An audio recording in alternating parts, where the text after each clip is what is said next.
Hello everybody, मेरा नाम भावना है और आज इस वीडियो में हम ऐसी 5 बड़ी मिस्टेक्स की बात करने वाले हैं जो बच्चे अभी एमएसटी सीईटी के पहले कर रहे हैं। There are last 10 days left for MST CET attempt 1 और आपको ये सारी पांचों मिस्टेक, अगर मैं इनमें से आप कोई भी एक मिस्टेक करें तो आपको ये मिस्टेक्स अवॉइड करनी है ताकि आपका स्कोर अगर अभी 80-90 में सैचुरेटेड है तो आपको उसे 120 तक लाने में आसानी हो, right? So let's talk about them.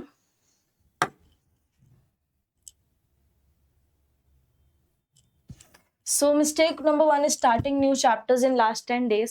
ये मिस्टेक मैंने देखी है, बहुत बच्चे करते हैं। सोचते हैं हमारे मार्क्स नहीं बढ़ रहे, मेरे अभी 80-90 में मार्क्स आ रहे हैं, 80-90 या 100 के बीच में मार्क्स आ रहे हैं, तो क्या मुझे नए चैप्टर्स पढ़ने चाहिए, न्यू टॉपिक्स पढ़ूंगा तभी तो मेरे मार्क्स इंक्रीज होंगे? ऐसा कुछ नहीं है। आपके कम से कम 6 से 7 चैप्टर्स हुए होंगे बोर्ड्स के लिए, आप उन्हीं चैप्टर्स को अच्छे से कीजिए। आप या तो मैथ्स 1 पकड़िए या तो मैथ्स 2 पकड़िए, उसमें से जितने इंपॉर्टेंट चैप्टर्स हैं उनके प्रीवियस ईयर क्वेश्चन सॉल्व कीजिए। अब आपको नए टॉपिक पढ़ने की कोई ज़रूरत नहीं है, और आप पढ़ेंगे तो you won't be able to get through the concepts as well. आपको नया टॉपिक पढ़ते वक्त क्या करना पड़ता है? सबसे पहले तो आपको उसकी थ्योरी पढ़नी पड़ती है, फिर आपको न्यूमेरिकल सॉल्व करना पड़ता है,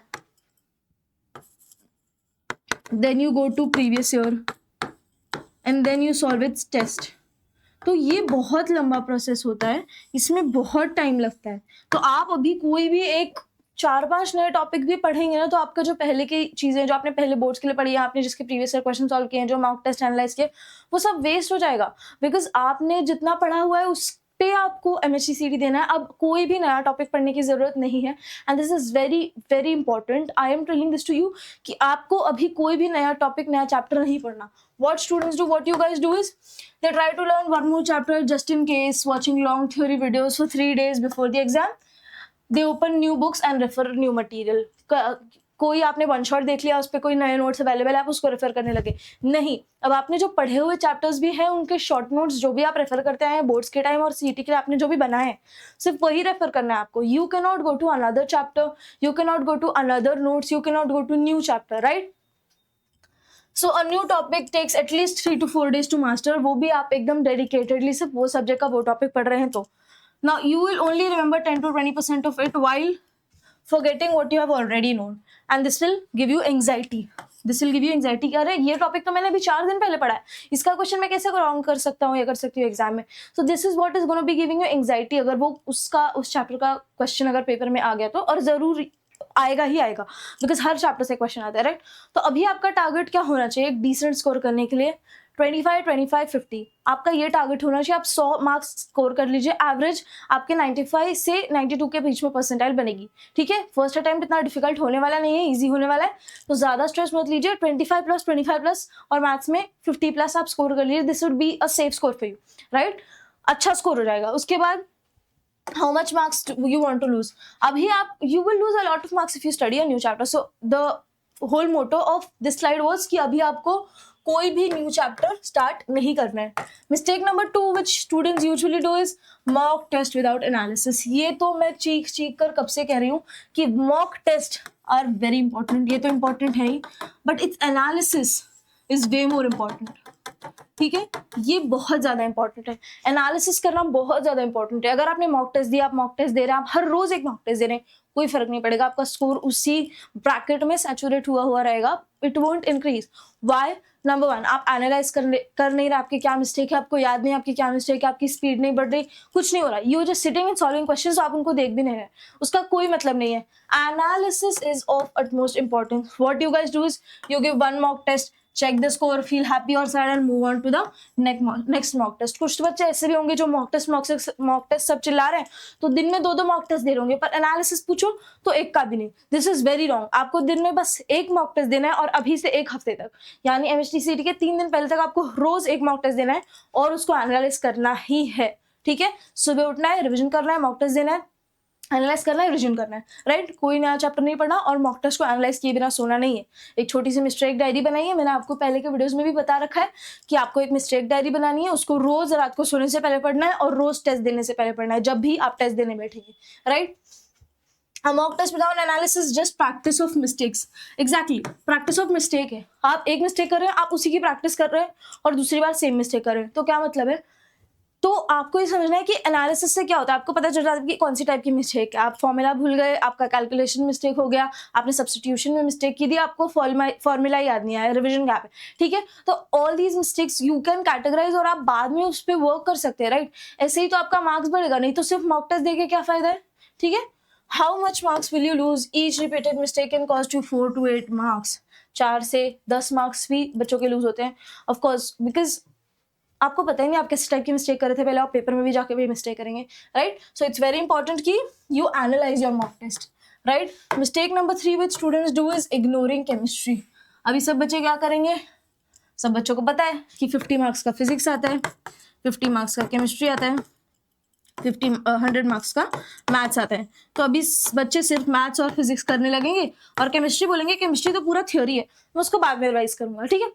लास्ट 1 दिन में रिवाइज करूंगा, लास्ट 2 दिन, लास्ट 3 दिन में मैं केमिस्ट्री पूरा रिवाइज कर लूंगा, ऐसा कुछ नहीं होने वाला है, ठीक है। यू नीड टू अंडरस्टैंड कि फिजिक्स और केमिस्ट्री तो न्यूमेरिकल्स थे, अब वो जितना आपको आना था ना वो आ गए हैं, ठीक है। न्यूमेरिकल प्रैक्टिस करना इज अ प्रोसेस, वो आप सीख चुके हैं। थ्योरी आपको बाय हार्ट करने में टाइम लगेगा, और रोज मैं बोल रही हूँ, रोज उठने के बाद सबसे पहले आपको केमिस्ट्री रिवाइज करना है। 1 घंटा उठ के अपने केमिस्ट्री के नोट्स या फिर केमिस्ट्री की टेक्स्ट बुक पढ़नी है। This is a non negotiable, आपको रोज सुबह उठ के टेक्स्ट बुक पढ़नी है, और जो आपने पहले मिस्टेक करी है, मिस्टेक डायरी में जो भी आपने लिखा उसको भी रीड करना है कि आपने केमिस्ट्री के क्वेश्चंस में कैसे टाइप की मिस्टेक्स किए मॉक टेस्ट में। Trust me, this will increase your score to a very great extent. तो ignoring chemistry is the worst thing you can do. You have to study chemistry, right? You have to revise chemistry every day without fail, ठीक है। आप mock test एक बार को miss कर दीजिए लेकिन revision नहीं मिस करेंगे, राइट। उसके बाद mistake number 4, changing exam strategy in last week या लास्ट डे। आप अभी मॉक टेस्ट दे रहे होंगे तो आपकी एक स्ट्रैटेजी होगी कि आप फिजिक्स पहले सॉल्व करते होंगे, फिर केमिस्ट्री, फिर मैथ्स तो आपको करना ही पड़ता है, या फिर केमिस्ट्री या फिजिक्स करते होंगे। सबका अपना अपना टाइमिंग होता है। कैसे टाइमिंग होता है कि कोई 45 मिनट्स देता है फिजिक्स को, कि जिसकी केमिस्ट्री वीक होती है वो 45 मिनट्स देता है केमिस्ट्री को, 45 मिनट्स देता है फिजिक्स को। पर आइडियली हमें 60-30 होना चाहिए, और 50-40 is the max you can do to chemistry and physics, right. तो आपको आपकी स्ट्रैटेजी होगी, आपको केमिस्ट्री इजी लगता होगा तो आप केमिस्ट्री से सॉल्व करते होंगे, मैथ्स इजी, फिजिक्स इजी लगता होगा तो फिजिक्स से सॉल्व करते होंगे। कोई भी मैथ्स पहले सॉल्व नहीं करेगा पेपर में। अगर आपको याद है या नहीं है, मैं आपको याद दिला देती हूँ कि मैथ्स आपको फिजिक्स और केमिस्ट्री के बाद ही दिख सकता है। अगर आपने सीधा मैथ्स के पेपर को ओपन किया तो आपका फिजिक्स और केमिस्ट्री खराब हो जाएगा।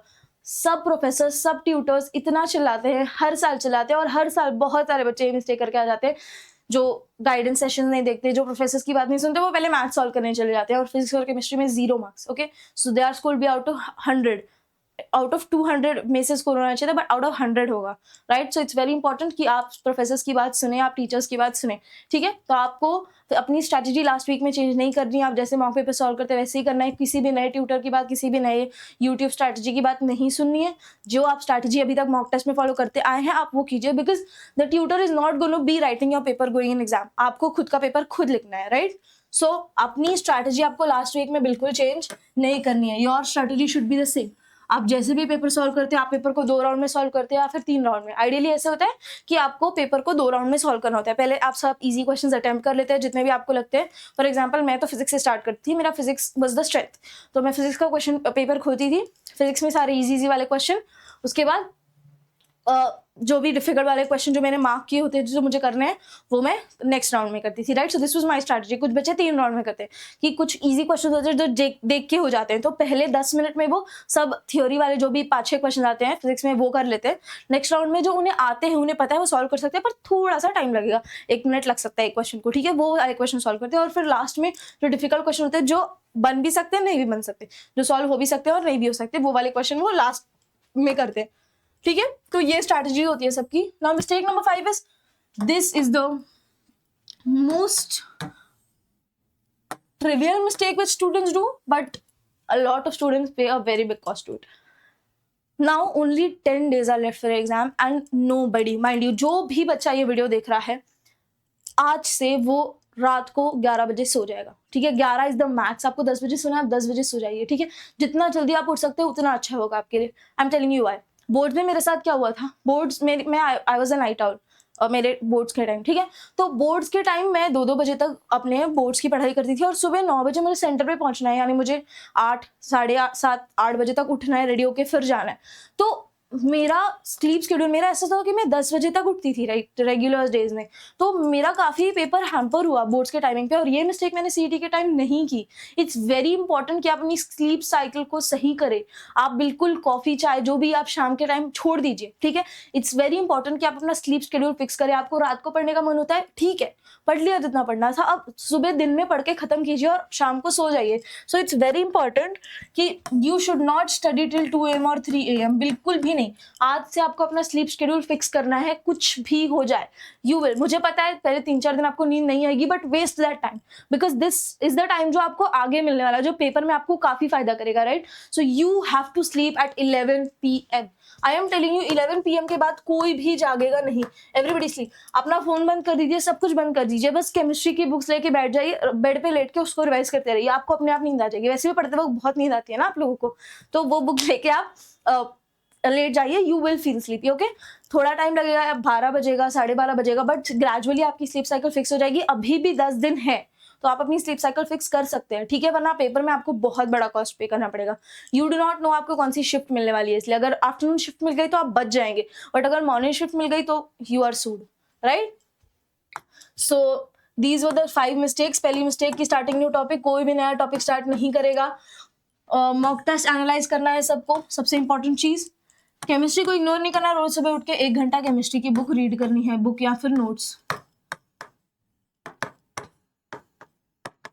उसके बाद सबसे इंपॉर्टेंट चीज है अपनी स्ट्रैटेजी को स्टिक करना है। कोई भी नया यूट्यूबर कोई भी नया स्ट्रैटेजी देख के अपनी स्ट्रैटेजी चेंज नहीं करनी है, राइट। और अपना स्लीप शेड्यूल फिक्स करना है, क्योंकि लास्ट 10 डेज बचे हैं, अभी भी आप अपना स्लीप शेड्यूल फिक्स कर सकते हैं, right. So this is it for this video. So it's like I have a quote to say, you already know everything to win. Don't let these 5 mistakes steal your marks. The gap between somebody who has scored 150 marks, the gap between 150 marks and 100 marks is not the knowledge. Knowledge दोनों का same ही होता है, it's lesser mistakes. So it's very important that you guys avoid these mistakes and improve your score, ठीक है। तो knowledge almost सबका same ही होता है, जिसके 150 मार्क्स आ रहे होते हैं, जिसके 100 मार्क्स आ रहे होते हैं ना, उनका नॉलेज ऑलमोस्ट सेम होता है। थोड़ा बहुत 19-20 का फर्क होगा, बट वो कम मिस्टेक्स करते हैं और ज्यादा न्यूमेरिकल्स अच्छे से सॉल्व कर पाते हैं, right. So the difference between a good score and a great score is not more knowledge, it is fewer mistakes, right. So a goal with proper a goal properly set is halfway reached. अभी मेरा आपको एक suggestion होगा, जब आप रात को सो रहे होंगे ना, उससे पहले आपकी एक डायरी बनाइए, जो भी डायरी होगी आपके पास, उसमें आप अपना दिन का टारगेट 1 लिखिए, टाइमिंग लिखिए, समझो 8 बजे से 10 बजे तक केम रिविजन, केमिस्ट्री रिविजन।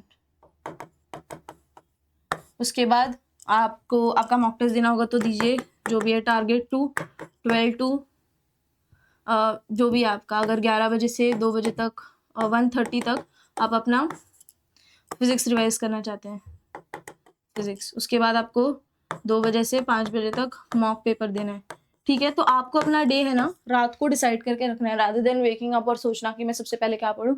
आपको अपना दिन रात में ही अगला दिन प्लान करके रखना है, सो दैट आप उठते से अपने टारगेट पे काम करना लग जाए, ठीक है। So this could be a very good thing, आपका ज्यादा टाइम वेस्ट नहीं होगा, प्रॉपर प्लान सेट करेंगे और उसको एग्जीक्यूट कर पाएंगे, रादर देन मेकिंग डिसीजंस। क्योंकि जितने डिसीजंस हम एक दिन में बनाते हैं ना, our brain gets tired about which, ठीक है।